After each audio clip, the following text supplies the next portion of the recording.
Good evening, everyone. Welcome back to another episode of Fish East Live. I'm your host, Don Patterson. We're back for our third in a 7-episode series, being held in conjunction with the Maritime Boating and Outdoor Digital Marketplace produced by Master Promotions. And we're pretty excited about tonight. It's really taking last week's conversation about the Striper Cup and going a little deeper, not just about the Striper Cup, but stripers in general. We're going to talk some striper science. Before we get too far into that, I couldn't do this without my partner in crime joining us from Lake Kinsack, Matt Zito. Hey, Donnie. How are you doing? I'm doing great, Matt. How are you tonight? Oh, good. I'm excited for this one. You know my love of striped bass, so I'm excited to talk striped bass tonight. You are a bit of a known striper holic. And I think we've got, one gentleman who you know, but definitely three gentlemen tonight that are going to offer some insight into, I would say, arguably the fastest, how would I put this, fastest growing in popularity sport fish on the East Coast. Totally. You know, I mean, I do. Obviously that is an arguable statement, and you know, if you're arguing with me, I apologize. I'm not here to offend anyone. I'm just going based on my own observations. Yep. Oh, I agree 100%. 100%. I've been saying that for the last 2 years that I just can't believe how popular it's getting. Yeah. You look at the influx, you know, and I mean, I can speak more from a New Brunswick perspective than Nova Scotia, and you obviously have the Nova Scotia perspective, but the influx of guys in the Miramichi and also on the St. John system, you know, on the St. John system, they're a little more elusive, but they're still a highly sought after fish. So, you know, without further ado, I think, Matt, why don't we see what we can learn? Because I'll be honest, these guys all, you know, are scoring IQ points way over and above mine. Yeah, no, let's bring them on. I'm excited because, you know, I feel like every year I learn more and more, and I just want to soak it all in. And I do have to admit, there's a lot of the sciencey parts. I'm pretty confident in how to catch them, but a lot of the sciencey things I'm not really sure of yet. So I'm really excited to learn some stuff tonight. Well, and I mean, the thing is, too, is we get skilled and get practiced on how to catch them. But if we take the time to break down the science, it's going to make us even better at that. Exactly. Yes, exactly. Yep. 100%. So without, Matt and I could ramble all night, but that's not why we troubled these three gentlemen to be our guests this evening. So let's start with Dr. Trevor Avery. Those of you who have spent time at the Striper Cup may recognize his name. Dr. Avery's from, handle a lot of the fish. And hi, Matt. I just wanted to show with the new restrictions. A lot of people aren't real happy, but the better. So spoke for a minute yesterday, and we mentioned the fact that as popular as striped bass fishing is becoming in this region, there's still a lot of misinformation or disinformation out there.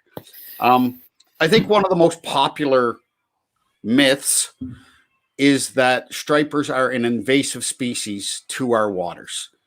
I guess I'll defer to you as the scientist. Do you want to clarify that for anyone who still believes that stripers are an invasive species? Well, it's an interesting question. It's the perspective here comes down to time.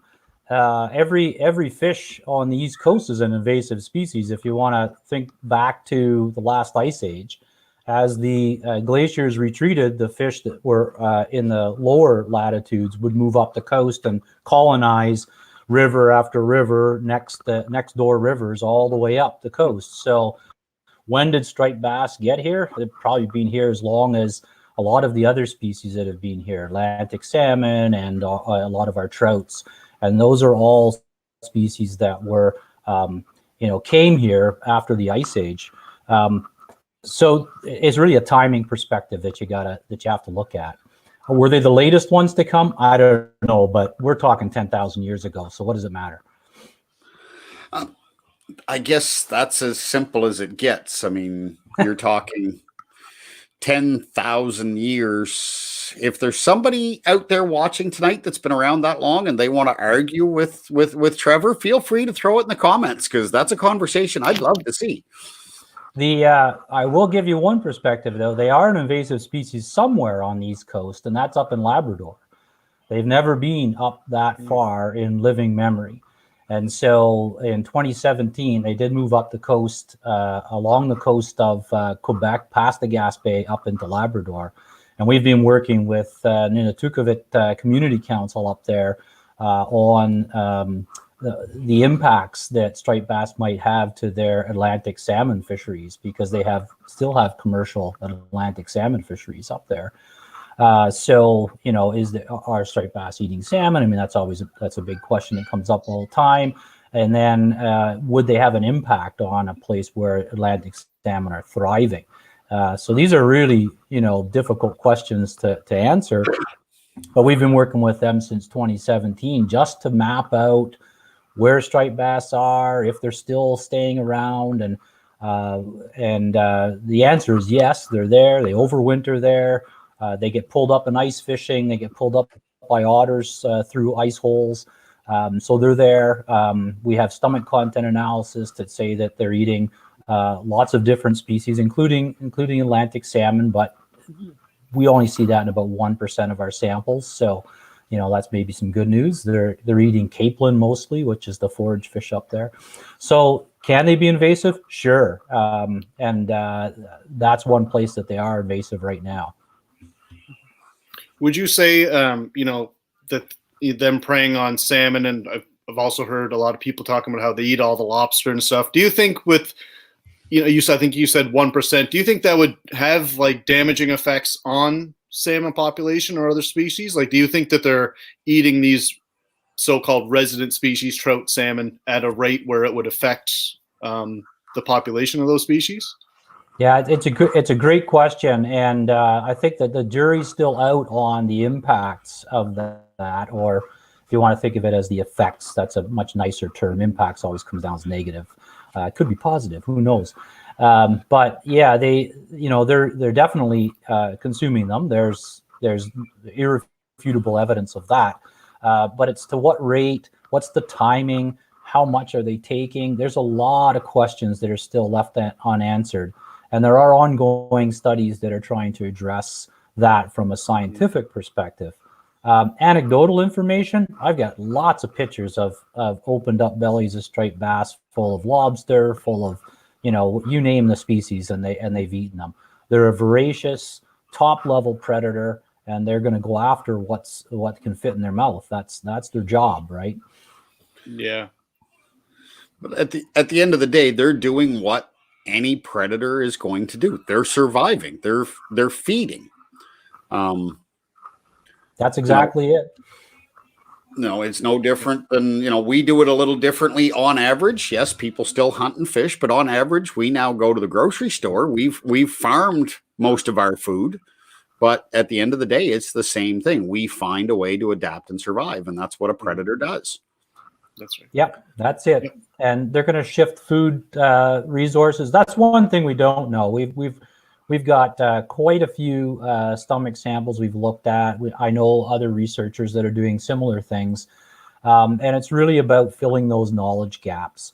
You know, you might have a really good idea of what's going on during, you know, the smolt run, for example, which is starting right now and going to continue for another month and a half, and you know, around the Maritimes. But what happens after that? Are they still up in the rivers? Are they still feeding on other things? And then can those populations sustain things like that? That's another big question. So, and again, you know, we've got species that have been together for thousands of years. So where's the balance? The balance is probably being upset. We know there's fewer Atlantic salmon around, and that's a real problem. But even in places where there aren't any striped bass, we have declining Atlantic salmon. So it's not a smoking gun situation. There's lots of information that's missing. Yeah. Okay. So aside from, you know, studying like what striped bass eat and maybe migration, what else does the striped bass research team do? Like, if someone was not familiar with the striped bass research team, how would you summarize like what it is you guys do? Well, our real focus here is on recreational anglers. We do some work with commercial fishers with bycatch of striped bass, and we've done that for a number of years. But really our focus here is on recreational angling and getting a handle on, can we look at population dynamics? That is the change of the abundance of striped bass over time and the effects of recreational angling on that. And if we can use recreational angling to give us an estimate of that abundance. The big question out there is, how many striped bass are out in Minas Basin? How many are how many are up there in the Miramichi River? Miramichi River does this already. The DFO does this on the Miramichi River. They have a very good system in place of tagging fish and recapturing them in herring weirs, and then estimating through some formulas the population. And everybody sees that, 900,000. It was a couple of years ago, dropped to 300,000. That's where that comes from. But we don't have as good a system here in Minas Basin because we just don't have the same types of resources. So one of our strong things that we're trying to do, big things we're trying to do, is eventually get to the point through a recreational reporting of catches and your fishing effort, which is a big part of it. How long have you been fishing? I mean, you can tell me you caught one fish, that's great, but did it take you 8 hours or did it take you 10 minutes? Because that's a big difference in the equation here. And then we can start looking at, how many anglers do we have to have reporting this every year in sort of a quasi-scientific way, a pretty good way, but maybe not absolutely perfect. And can we get an estimate from that of the population size? So that's one of the big things that we do. So we do that all through tagging fish and getting recapture reports back from recreational anglers. So that really ties into a question that was just asked by one of our viewers. And you talked about DFO tagging. There we go. My computer froze for a second. Have there been any tagging tracking studies on the seasonal movements of the Miramichi population? He's just trying to filter through the info on social media is tough. There's no doubt about that because there's way too many armchair experts. So Trevor, well, I like my armchair too, so I can be an armchair expert at times. But the answer is yes. The ongoing tagging, the tagging is done every year. It's done during the herring fishery, essentially. So striped bass that come up the Miramichi River get caught in the herring weirs. They're tagged in specific herring weirs. I think they're down to maybe 3 to 5 that they do on a consistent basis. I didn't go out last year and do it because of COVID, so there's going to be a skip year here. And they say tag a bunch of fish, and then those tags last anywhere from 5 to who knows how long. But after about 5 years, there's probably a decline in whether that tag's still going to be in the fish. Somebody reports that tag, and it's going to give 2 pieces of information. That you know where the fish was tagged, so you know where it moved to. And then you also can look at the history of that tag. Was that fish caught once, twice, 3 times? And that all feeds into that model, that equation that helps determine the abundance. So are there movement studies done on that? Absolutely. We've just summarized all that in the latest COSEWIC report, which is in its early stages. We just put a draft report in. 3 local experts, myself, Sam Andrews, and Eliane Valaquette up in Quebec, on striped bass. And a lot of that information is summarized in there. We had to go through 450 studies to put that thing together. And so there's a lot of information, a lot of history there. And, it's a great question, but the answer is yes, there is movement. If you report, that's the biggest thing. Report your tags. It's a good thing. It's never a bad thing. So I guess once again, we mentioned in our little write-up that we used on social media promoting this show, it comes down to, and this is going to directly tie into one of the guests we're going to have here in a little while, citizen science. You need the anglers doing their part so you can do your job. That's exactly it. I mean, the better participation we have, the more knowledge we have. Once we have knowledge, you can actually start doing some pretty cool things because you can start asking those questions. Can I fish more? Do we need to fish less?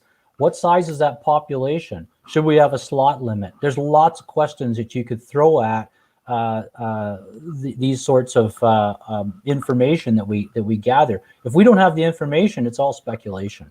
You can say, well, we could try it, but we don't know what the effect's going to be. If you have the information, you can say, you can hypothesize about it, you can model it, and you can say, what if we caught twice as many fish? What would happen in our current state of what we know? And we might be able to predict with, you know, there's usually a lot of error bars on these things. You know, it could be good, it could be bad. But, you know, that's what we do. So, well, I did see the gentleman who asked that question just asked the report you mentioned. Is it or will it be available to the public? Absolutely. The process takes about a year to get that done. It's now gone to the committee, which is the Committee on the Status of Endangered Wildlife in Canada. So this is a process where they contract people to write a report, which is a summary of all the known science. And also, this is the interesting part here, a COSEWIC report is something that you can bring in anecdotal information, you can bring in local experts, you can bring in a traditional knowledge. All of those things also get compiled in there. So it's not just published scientific stuff because, hey, you know, we don't know it all. You guys know a lot more about fishing these things than we do. So this is where we can bring all of that information together in one report. That gets, the process for that is it goes to a committee. They review it for certain things. That takes 3 or 4 months. They send it back to us. They say, hey, we'd like you to expand on this or cut this or write it differently or whatever. We do that. It goes back to them. Then they provide an assessment on the species. So right now we have in the Bay of Fundy population is assessed as endangered because we've lost a couple of spawning rivers there. And then Miramichi is in pretty good shape. So that one's fine. And then the St. Lawrence River, well, that one's actually being, you know, restocked, and they're doing really well up there. So, you know, you might see some changes coming on some of these populations. You know, this is just an information gathering session essentially. But yes, that report will be available. We're anticipating February or March of next year. Great stuff. What can we expect from the striped bass research team this season, or just moving forward? Well, man, last year just kicked the crap out of us, right? Because COVID, and we were lining up about 6 to 8 new teams to get trained up to do tagging of fish. So we're trying to get some training sessions going for that. We'll try again this year, but I mean, you know, it's tough. And this is a sort of a 3-part thing where you come and you do a little bit of a sort of in-lab type thing. You do tagging training, and then there's in the field training. So we've got about 4 anglers right now that are trained up, and they tag for us. And one of them is on the show tonight, and he can talk a little bit about that. And the idea is that not only are you participating by reporting tags, but now you're somebody that's actually going out and tagging fish. And so this is it's a pilot program. We're inching forward with it because DFO is very keen on this, but they're also, you know, they want to make sure that it doesn't turn into the Wild West out there. Mm-hmm. Definitely. That's a great segue, and I want to thank you, Trevor. We're gonna get you to go to the background for a few minutes. You mentioned one of the anglers who is trained to do your tagging. I'll volunteer for that training if we ever get a chance to, you know, send me an email. Yeah, I definitely will. And me too. I can think of a couple other guys who fish on different bodies of water, not just, you know, 1 or 2. They travel around a lot. I can think of a couple guys that would probably be interested as well. I see in our comments we have another question, Peter Stoddard. Peter, I was going to ask the same question. So when we do a round table, okay, I guess we're going to have it thrown up on the screen there now. So we're going to bounce this one last question off you, and then we're going to segue into our next guest. It's a great question. A lot of genetic work has been done on the different populations. We've published 2 papers in the last 2 years, 2018 and 2020. By Natalie LeBlanc was the lead on those, PhD student out of Scott Pavey's lab at UNB. A lot of authors on there, a lot of striped bass researchers. The bottom line is the population in the Miramichi, very different genetically than the population in Shubenacadie, and both of those are different than the population in the St. John River. Gets a little more complicated because fish move around. What we do know is that very few fish from the St. John River come over to the Shubenacadie, but there's also other weird things going on. There are fish resident in the St. John River that are Shubenacadie fish. They hole up in the St. John River for 10 months of the year. They pop over to the Shubie during the spawning season, and they directly go back to the St. John River. So they're genetically one group, but they live over in the St. John River. So there's a lot of interesting stuff that goes on with genetics, but the Miramichi and the St. John River, not subspecies. That's a whole other level, but they're definitely genetically different, and you can tell that easily. Okay, we really could go on all night, and that would just be totally rude to our other guests that are patiently waiting, because that last answer brought up so many more questions. So they may have to wait for another day, or at least later this evening. Sure. For now, Trevor, thank you very much. A lot of information, but a lot of questions running through my head as well. So for now, I'm going to push those questions aside, and we're going to say hello to Owen Marr. Owen is the president of the Striped Bass Association. Good evening, Owen. Good evening. Thank you for having me. Well, thank you for joining us. No problem.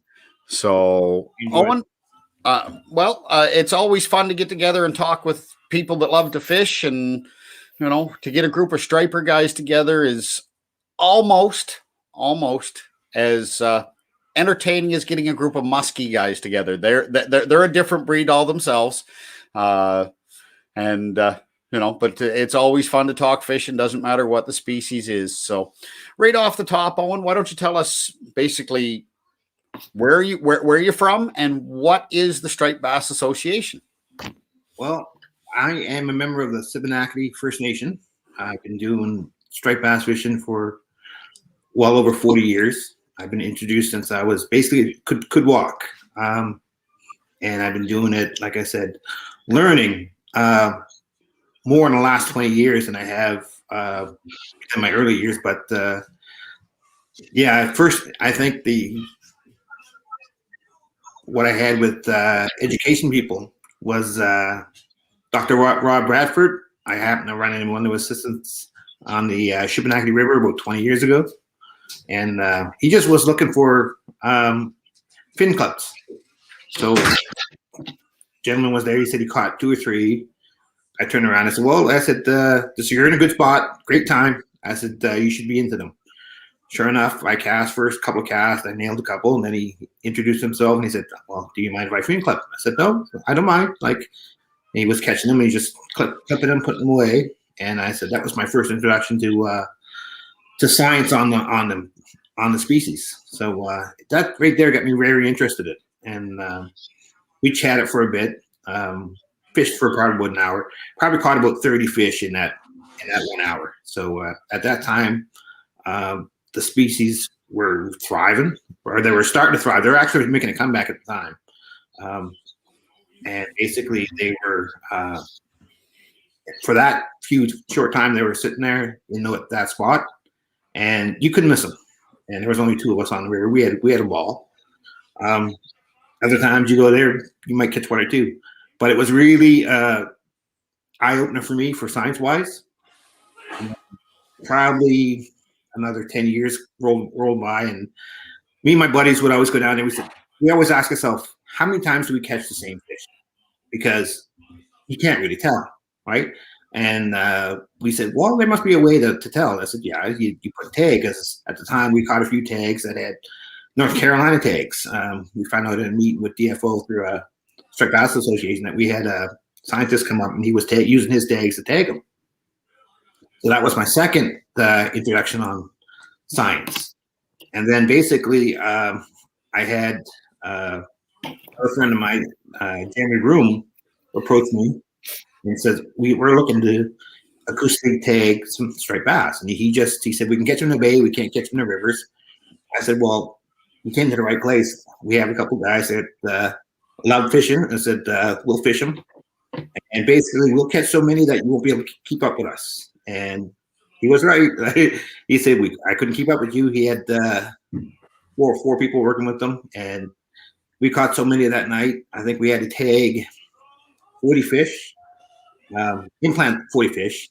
We tagged close to 100 that night with spaghetti tags. But that night, it was all females that came in. So we had to stop catching them, right? Because he wanted a ratio 50-50. The next night we went in there, we filled the other 20 tags with all males, right? A couple days later, we had the spawn happen. And he was really amazed at how much knowledge that we had on the species. And he said, it's totally different than fishing in the bay as opposed to the river. So that was my third thing with science. And then basically the Striped Bass Association formed about 11 years ago. And Dr. Avery and his team came in, worked with the people. And that's when I got my fourth little thing with science. And at the time, it was just to start a striped bass research team. At the time, it was Julia Wooden and Daniel Quinn. And we just hit it off as far as the science aspect, because at that time, my knowledge of the species was growing really, really on them. And it just took off from there. They created a program called the Ambassadors. It took citizen science in the form of log booking, log your catches. So we did that for 2 years. And at the time when it started, I mean, there was no problem to catch 30, 40 bass per person that night. And it was great. And we just decided to, okay, what's the next course? Next course of citizen science tagging is what we started doing, right? So that was a really good program that Trevor Avery mentioned earlier. So it's one of those things that moving forward, it just helps the overall species. And that's the questions that people are asking. How can it help the species? How can we basically make better decisions based on science? And I feel that citizen science is great because, like you said earlier, that it's the anglers that help at that aspect, right? Yeah. So what area, you've said you've learned so much from your experience and what you've gained in knowledge. What area or what areas of knowledge do you feel is most important for anglers and scientists to focus on? Like, what do you think of all the things you've learned? What do you think is like the biggest focus that anglers and scientists should be focusing on right now for striped bass as a species? Well, we got to learn to conserve our species. Dr. Avery alluded earlier to that we used to have 3 striped bass populations in the Bay of Fundy. And currently there's only one surviving with the remnants of a second species in St. John's. But the Shibenaki-Stewiacke is thriving. We know that. Annapolis is thought to be extirpated. And St. John was also, but there's been proof that they may be kicking around still.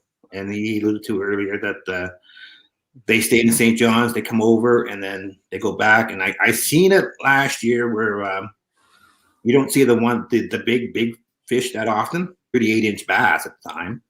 It was caught, I think, a year and a half later, just at 40 inches. It was caught in St. John up near Fredericton by another researcher. So that was a eye opener for me in the region. So what's your reach? And with the growth of the Miramichi in the last 2 years, we're in the process of opening up chapters in Miramichi, and with the thought of also opening up chapter in St. John. I'd be more than happy to talk. Or I think the blue ones were used by Jeremy's team, and then we have the green ones that are used by citizen science, like myself and other taggers. They all have a 4-digit number. It says Bass 1, 2, 3, 4. That is logged by the Striped Bass Research Team. Like I would have a certain set of numbers. When you catch the fish, you basically write the number down, measure the fish, location that you caught them, general location, not to give your secret spot, like everybody wants to protect that. Basically, and time you caught, because the movement again, like we talked about earlier, is very important. Because, like I said, I caught one in the Stewiacke River, year and a half later, it was in Fredericton. So it was I think it was the 48 one, that 48 inch that I heard about. Yeah, year, heavy gear, and your skill takes over. That you should be able to bring a fish in with least amount of harm. Create pressure on its internal organs because it's meant to stay. Like I said, get it as soon as possible. So, I think on that they have, and on Facebook. Yes, you did. Yeah. Can't get that from you, Owen, and we'll put it out through the Fish East Facebook as well. So we're not done with you yet, but we do have to keep this show rolling. So Owen, we're going to ask you to just kind of sit back and relax for the next little bit. So thank you very much. Some great information there. The Striped Bass Association, folks, if you're interested in getting involved, look them up. Facebook, you guys have a Facebook page, correct, Owen? Yes, we do. So look them up on Facebook or stripedbassassociation.ca. So Owen Marr, the president of the Striped Bass Association. Owen, thank you for this, and we'll talk to you again here in a few minutes. Thank you. See you in a bit, Owen. And Matt, is your brain overwhelmed yet? I'm soaking it in like a sponge. I just like you said before, like I've got more questions now than I did when I started. Yeah, well, but, that's just it. Really interesting stuff. For every one bit of information, it's branching off with 2 or 3 more questions, and we literally could keep this going all night. But now, speaking of going all night, our next guest probably has a little more time left in his day than we have in ours because he's out on the West Coast.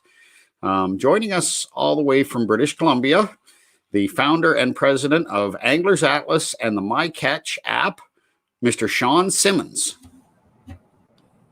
Oh, greetings, Atlantic Canada. How are you tonight, Sean? Well, is it nighttime out there yet? You're still afternoon. No, the work day's barely ended. 4:43. Yeah, that's terrible. It's dark here now, or almost. So thank you very much for taking the time to join us. For those of you who aren't familiar with Anglers Atlas and MyCatch, you guys did something pretty special here on the East Coast last year, kind of rolled out and was ramped up because of COVID. It gave people a chance to take a shot at some fun, not too serious, competitive angling, and also play a major role in the citizen science we were talking about. Why don't you tell us a little bit about what Anglers Atlas and MyCatch is, Sean, and what you guys do? Sure, yeah. Thanks for that intro, and it's a real pleasure to be on the show, gents. So a little bit of background of Anglers Atlas and me. I started Anglers Atlas over 20 years ago up here in Prince George, which is about 9 hours north of Vancouver. And I did a master's degree in limnology, which is the study of lakes. And when I was doing my research, I realized there's all this great data out there, detailed maps, detailed fish stocking information that was literally collecting dust on shelves. And so at the time, it's like, if you like fishing, this stuff is gold. So I started just publishing free fishing maps for anglers. That's what Anglers Atlas is all about. And over the years, we started from 15 maps around Prince George, and now we've cataloged well over 250,000 lakes and rivers and ocean destinations across the country. And we get about 1 million anglers on the platform each year. So we're starting to get some decent traffic. And about 3 years ago, I was at a World Recreational Fisheries Conference talking with a bunch of researchers. And since my background's also in research, I got to get my geek on and talk a little bit about some of the challenges that they're facing. And as you can see behind me, there's a map of Canada, North America.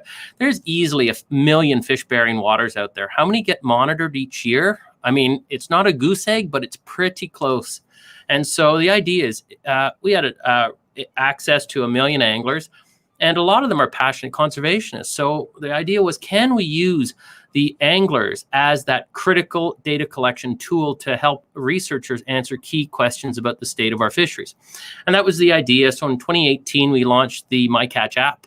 A simple angler reporting tool. It's a personal catch log. You get to see all your data, your stats, and that information is then shared confidentially with research partners. Now, this is the thing I have to say to every single group when I talk to them: secret spots stay secret. that's our first promise. Our loyalty has to be to the anglers, or they're simply not going to want to report their data. But that information is so important from a research perspective. So having the ability to then have real-time, near real-time data about the state of our fisheries come in and being able to get a sense of what's happening across the country. And we've cataloged data on thousands of lakes and rivers and ocean places across the country. Now, getting to your question about COVID last year. So when COVID hit, we have had another side of the business called where we ran magazines, and that pretty much put the final nail in that coffin. But we had two strong tournament anglers on our team, Dallas Kirkpatrick out of Swift Current, Saskatchewan, and Jim Clark out of Calgary. And we thought, why don't we see if we can turn the mobile app into a catch and release tournament app? And since I was just starting to work with Trevor's lab, he introduced me to Jeff, and we thought, well, this will be our first test. And we launched the Atlantic Anglers Challenge between the three of us just to see, does this even work? And, it was a little clunky to start with, certainly lots of bugs, and we're constantly having to test and realizing things aren't working. But by the end of June, started to get pretty good, and the user experience was pretty good. And he cataloged over 5,000 fish last year. One fellow, Matthew Gregan, reported over 500 meters of fish, like half a kilometer of fish got reported. And so brilliant data. I mean, you have high resolution fish. The photos come in. All you do is you take a picture of the fish on a measuring device, and the app does all the rest. And so from there, then Trevor's lab's able to pull that data and do some analysis. And at this stage, it's still very, very early stages of how that data is getting fit into.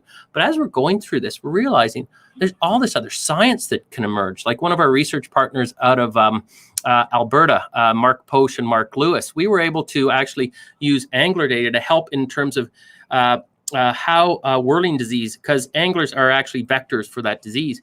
But when a disease comes into an area, how do you know how to mitigate it? Strategies where we're able to use some of that data to identify where the highest probability spread's taking place. So you can zone in. It's like a super spreader event. You can go in and you can address that specific area. And so this is just all examples of new science that get picked up. Well, I'm going to keep talking. On one side, I think Owen mentioned how many times you caught the same fish. One of the neat projects we've got underway, and I have no idea if this is going to be successful, but if you take a picture of a fish, the outer markings are like a fingerprint. And striped bass, it's like a barcode, essentially. So the idea is, can you use a photo of a fish to actually identify the individual? So instead of doing tagging, you use photos to actually see, and then the ability to identify that same fish, it gets skyrocketed. Now, I don't know if that's doable, but we're currently got an experiment running with the USGS out of the US to see if we can even get close to that. So you're basically talking something like a facial recognition software for fish. Yeah, exactly. Yep. Okay, that would be cool. Yeah, I don't know if it's doable, but it's what we're testing. Well, I mean, I'd almost say it's doable. I mean, we all have friends, and I'm going to point a finger, to a couple of the musky guys that I know, because they are probably the strongest proponents of catch and release out there. And, I'm thinking of one individual in particular, and he's got pictures of the same fish, and there's no doubt from looking at the pictures, the same fish, I think it's 2 or 3 years apart, and the growth of the fish, everything matches with what it should be for the time frame, and the markings are identical. Like, there's no doubt in my mind you're talking the same fish. So I would say that it's doable. I'm not saying I'd be any good at helping you, but actually, if you can report your tagged fish, and that's something I'd like to reach out to Owen as well. The idea is, if you take a picture of your fish when it's tagged, then we can be sure it's the same fish. And so we're going to try and do a comparison within tagged fish and the fish with photos. And if we can match those up, that'll give us a sense of how confident we are that it'll work. But so you say you cataloged over 5,000 fish in the Atlantic Anglers Challenge last year? Yeah.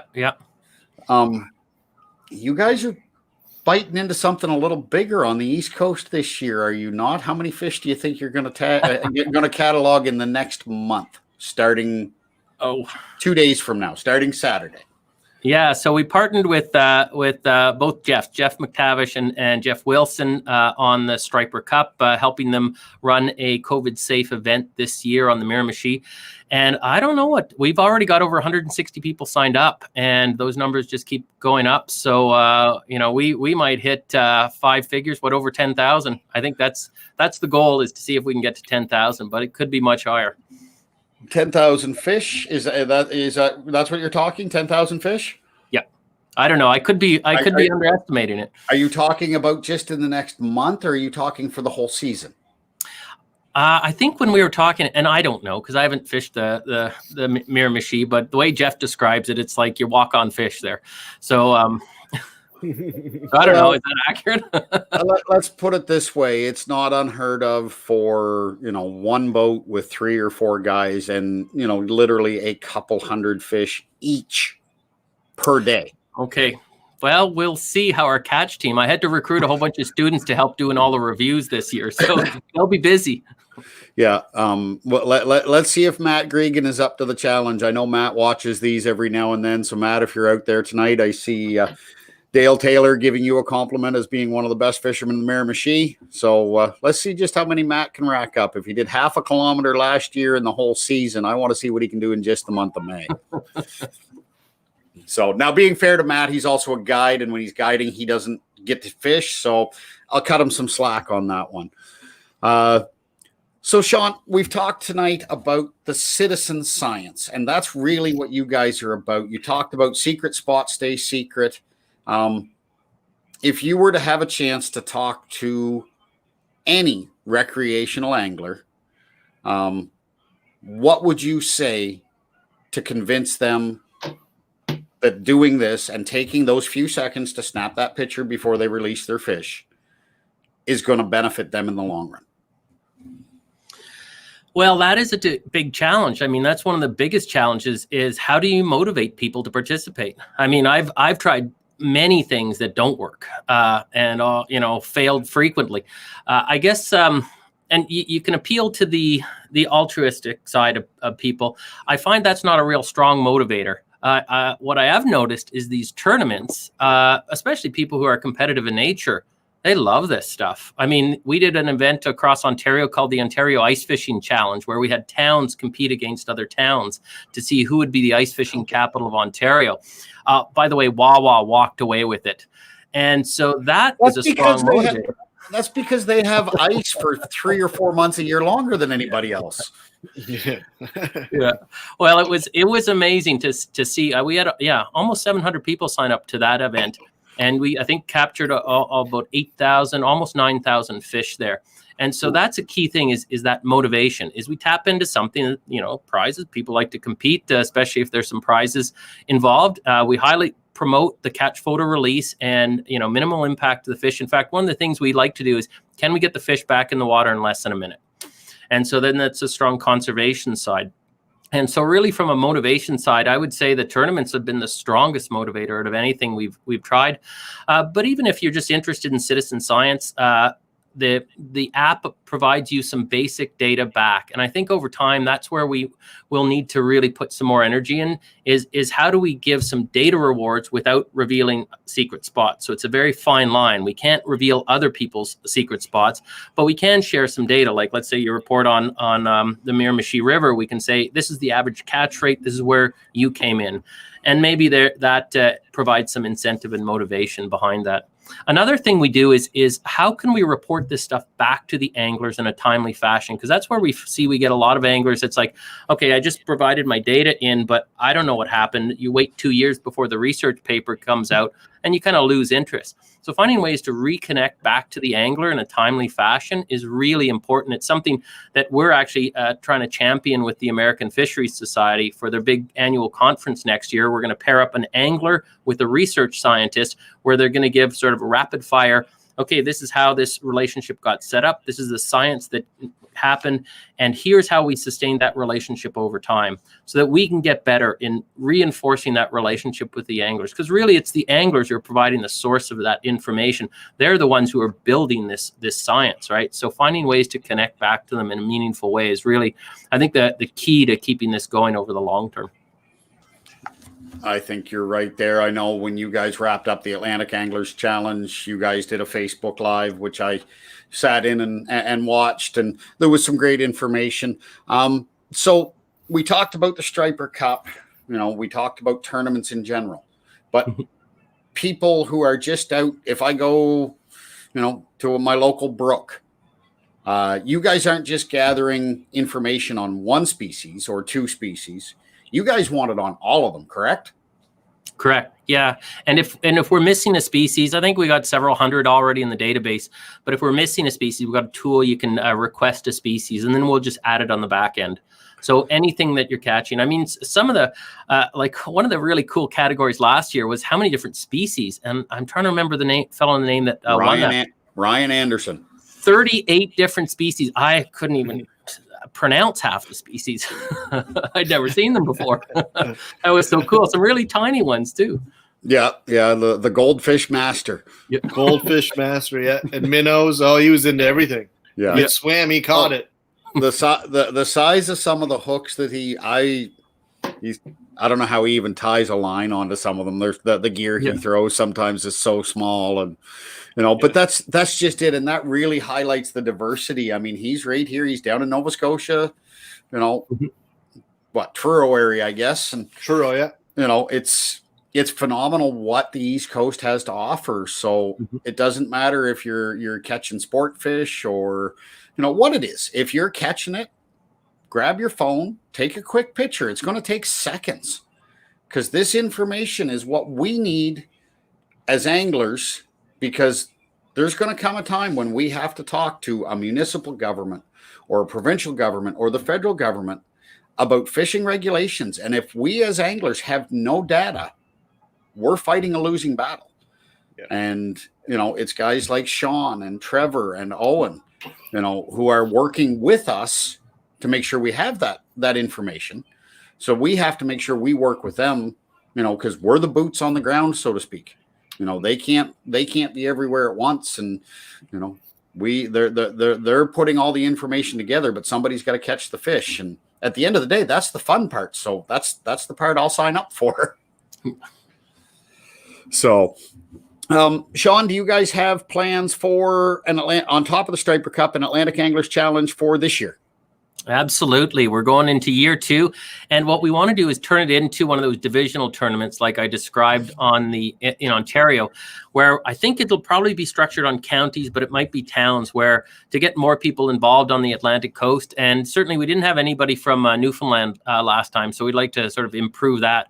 And so we're in the process of recruiting, and fingers crossed we can pull it off, the various counties and towns across Atlantic Canada, and we'll see which town/county is crowned the fishing capital of Atlantic Canada. Ooh, that could get dirty. You're gonna start fights. That could get dirty. Are we going by overall length or number of species? Because there's certain species that definitely have a length advantage.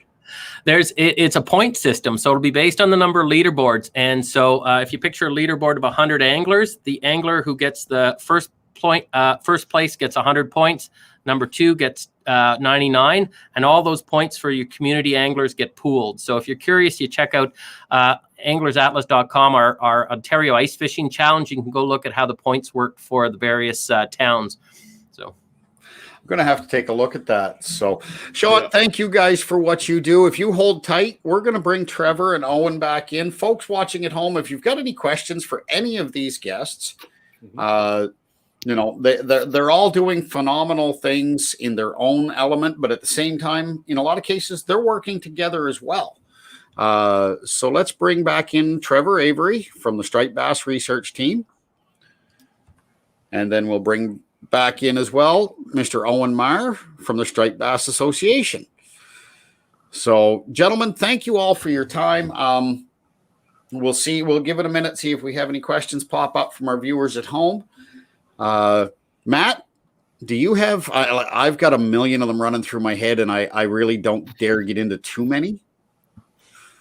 Yeah. But, I guess the one question, I have two, because there's always one question that I always had, and I've heard rumors of, and I was under the misconception that this was the case. I thought that most of the fish in the Bay of Fundy migrated from the like eastern seaboard down in the States, came up, did their thing, and then left in the fall. But come to find out, that's not the case.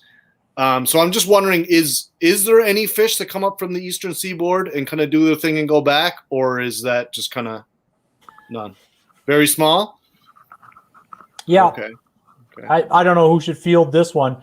Owen catches all the fish, but we've done quite a bit of work on this. I just had a master's student defend Lita O'Halloran, who some people know because she was managing the SBRT Facebook page for quite some time, where we report those catches and multiple catches and all that.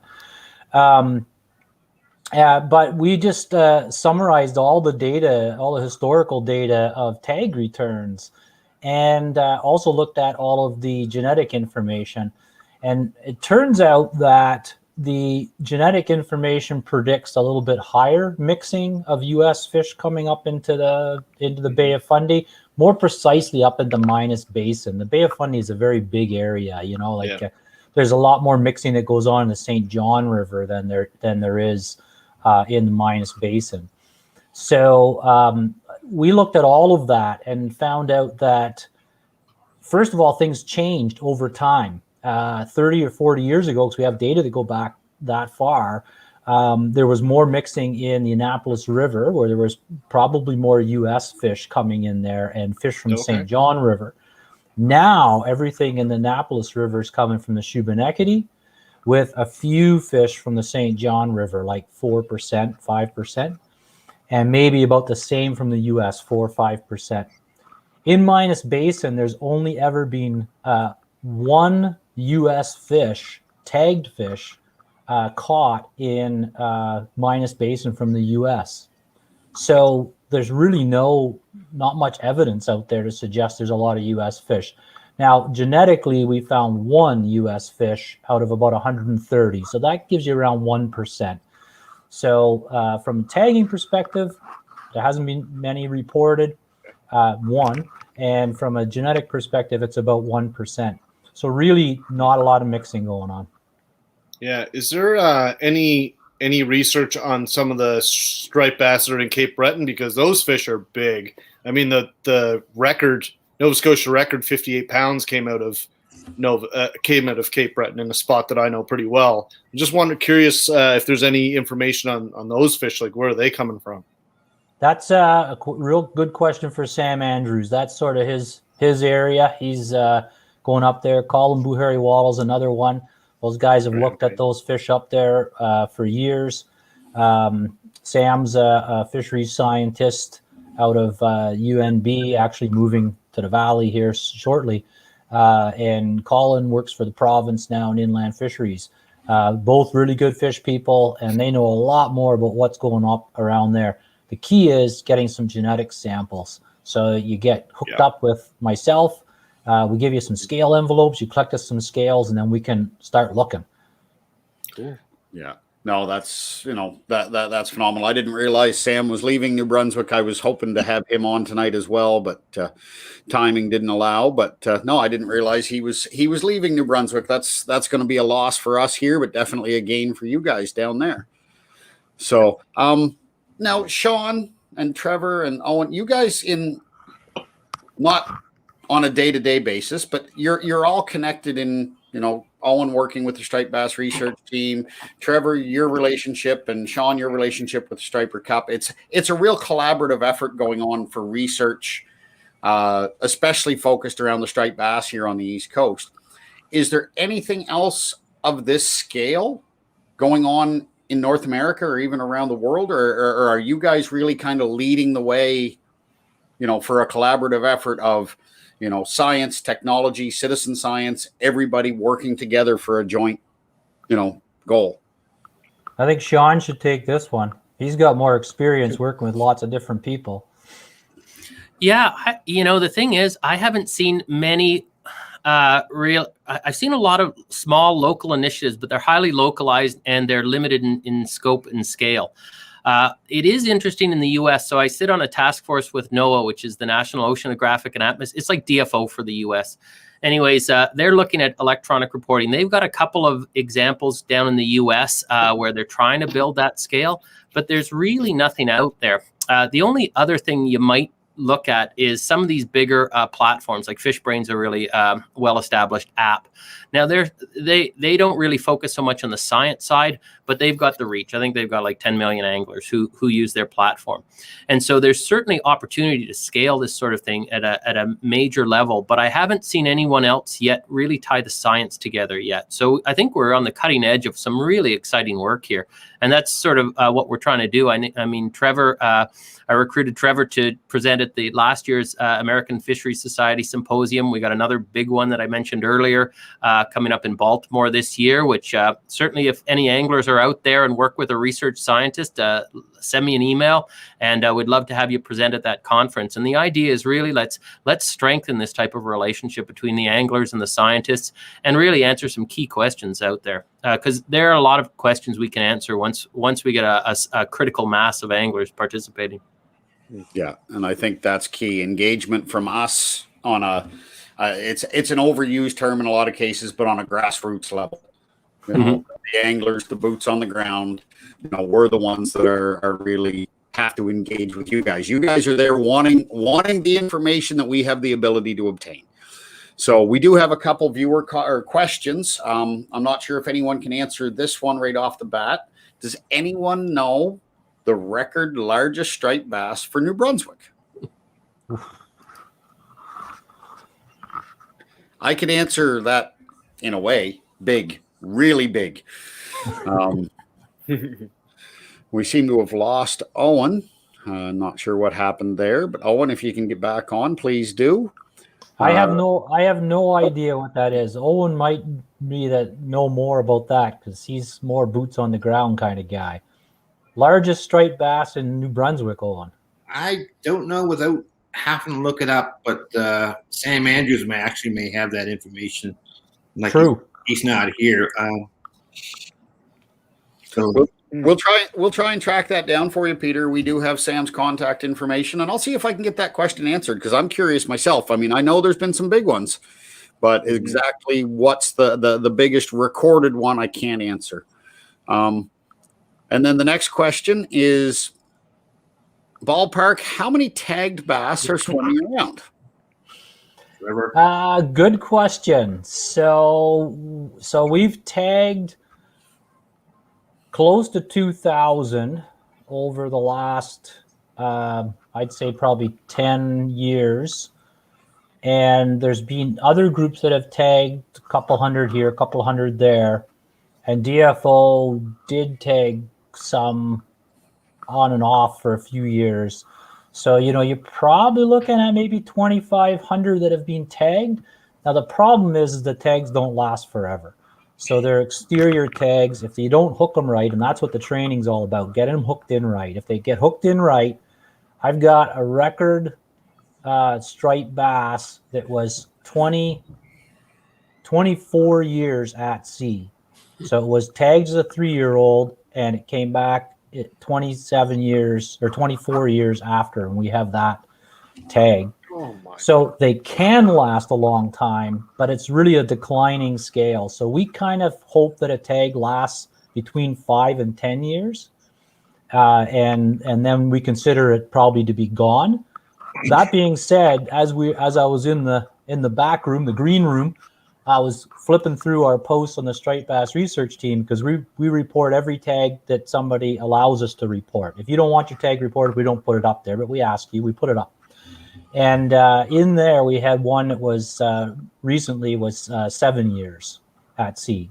So there's a good long time out there. So if you add all that up, I don't know what would be floating around there now, 500, 600, 700 tags. So there's still quite a few tags out there. Okay. That does lead to a question that was not, over here to my left, I've got a list of things I wanted to touch on tonight. What's the average lifespan? Because when you start talking about a fish that was 3 years old when it was tagged and came back 24 years later, what's the lifespan on these fish? They'll live over 30 years. Okay. Okay. Then what's the rate of growth? So if that fish was tagged as a 3-year-old, what kind of size? I know different water systems are probably a little different, but what kind of rate of growth would a fish like that see over a 24-year span? It's very slow when they get older. So after about 12, 13, 14 years old, they grow very, very slowly. They'll get fatter more than they get longer. But that actually is in Lita's thesis, and that's something that I'll be posting about on the striped bass research team here in the next few days, probably, is some of that growth rate information. We also post growth rate information anytime somebody gives us a tag return. So we'll say it was tagged at 35 centimeters, you caught it at 42. That's a 2-point growth rate there. They grow very fast when they're small, very fast. Okay. We've got one more viewer question, and then I'm going to ask each of you individually. I'm going to ask you each the same question, but out of all the fish that are tagged, are any of them radio tagged? Yeah, I feel like I'm answering all the questions here, but yes, some are radio tagged. They'll also be tagged externally if they're radio tagged. Now, if the tag falls out and you happen to open up your fish and get a thing that looks like a size of a battery, like a long AA battery, that's an acoustic tag. It'll have a number on it. You can just contact us and we'll get that to the rightful owner. Yeah, that's what we did 10 years ago with Jeremy Broom and Colin Ballawala. And they were doing it for the tidal turbines. And that's one of the things that they had an array out in the bay at Minas Basin, and that's where they kind of proved what I've been saying for years, that there's an overwintering population in the Minas Basin. And what happened was they put an array out there by the turbines where the turbine site was, and all winter they were getting hits of the acoustic tags that we put in. Like we said, we put in 40 of them. Of the 40 that we tagged that 2 days, we had returns on 39 of them. So it was very successful. And up to last year, we actually had some that were, like Trevor was saying, they were reporting what's this in the fish. So that was over 10 years ago. So very nice. So the tagging works. If those fish are coming back and you're getting responses and tags, catch and release works. Owen, earlier it was mentioned the Striped Bass Association catch and release code. I believe we've got a graphic here that basically runs down your Striped Bass Association catch and release code of honor. Revive to survive, the 15-second rule, right tackle, circle hooks, crushing your barbs, and keeper mentality. You can look this up on the Striped Bass Association Facebook page. I'm not going to read through the whole thing line by line, but there's definitely some great information in here, just some great little points and tips to make sure that those fish are safely released and they get a chance to fight again another day. And who knows, maybe you're going to be the one to hook them another day. So, well, that brings up a very interesting story. When we were doing that tag for Jeremy Broom, we actually caught a fish that was tagged in St. John.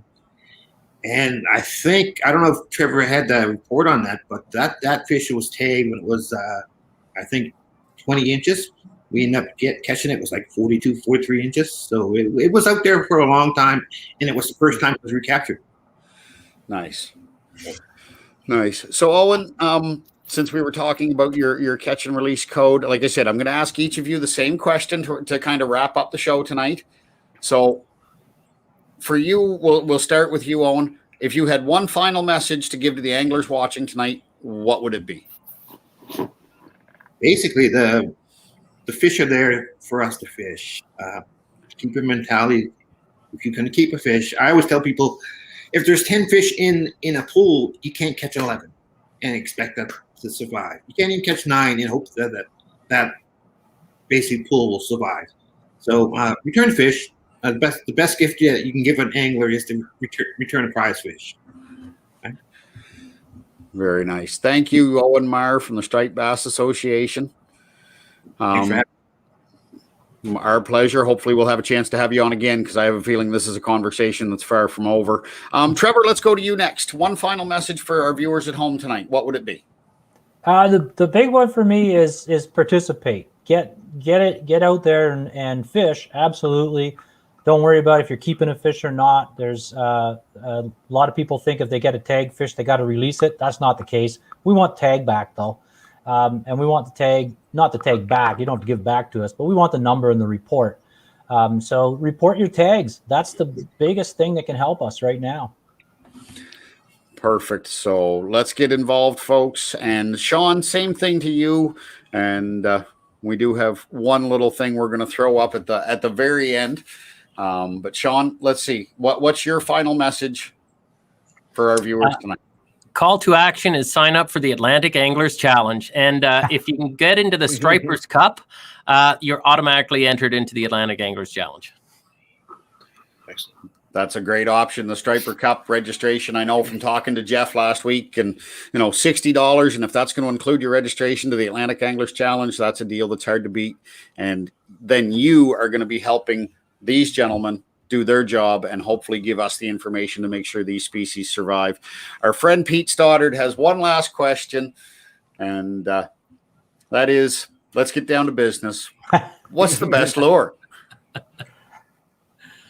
That's out of my league there. Yeah, what are we fishing for? Striped bass? I've never gone for striped bass fishing. Well, we're going to have to get you on a plane when allowed. Yeah, agreed. When allowed. Yes. And I'm guessing Owen's staying pretty tight-lipped, so I'm guessing he's not telling us what his secret lure is. Well, actually, I've been using plastic lures for as long as I can remember. They evolved over the years. There used to be one size, and then we learned that the various sizes catch different fish. So I use an 8-inch grub, either white or chartreuse in color. I find that they work really well. That being said, make sure that you have a good sturdy hook, because some of these fish can straighten hook out in a hurry. And like I said, I've been on the river long enough to convert a few bait fishermen into lure fishermen, and they say there's nothing like it when they're hitting. I've been up with Matt a couple times, and you can attest to that. Some of those lures are pretty good.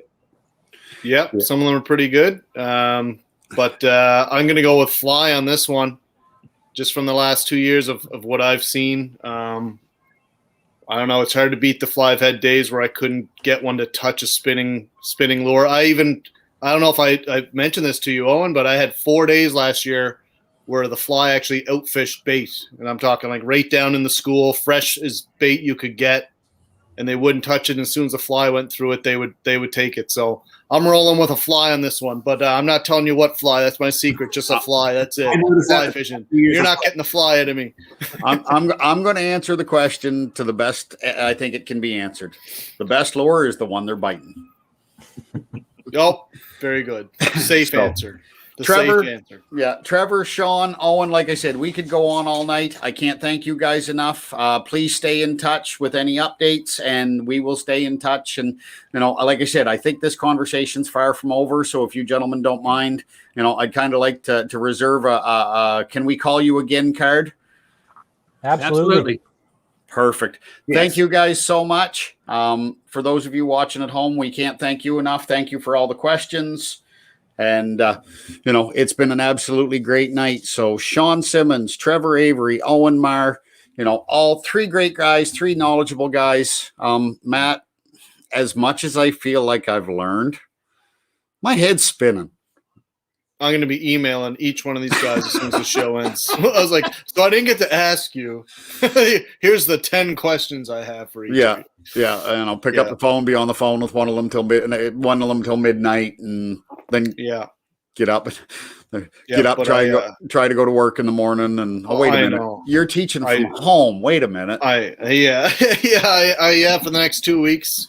We'll see what happens after that. But I'm teaching from home for the next 2 weeks. But it's probably for the better with the rising cases. So right on. Well, Matt, once again, tonight kind of flew by. I know we've been shortening the shows a little bit, but tonight there was just no way to do it. The information was there, and I was having a blast. Good information. So important information. So it's important to spend that little bit of extra time because it's important. Exactly, and it's important to all of us. So, ladies and gentlemen, keep your eyes out on the Fish East Facebook page. We've got a very special guest next week. He's not our secret guest. That's still coming up about 3 weeks away if all goes well.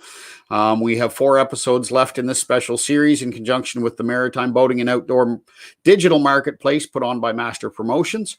So we have 4 episodes left in this 7-episode run, and keep your eyes peeled over the next couple days, because we are going to see some guest announcements, and I think you're going to like what you see. So on behalf of Matt Zito and myself, ladies and gentlemen, fish on and fish east.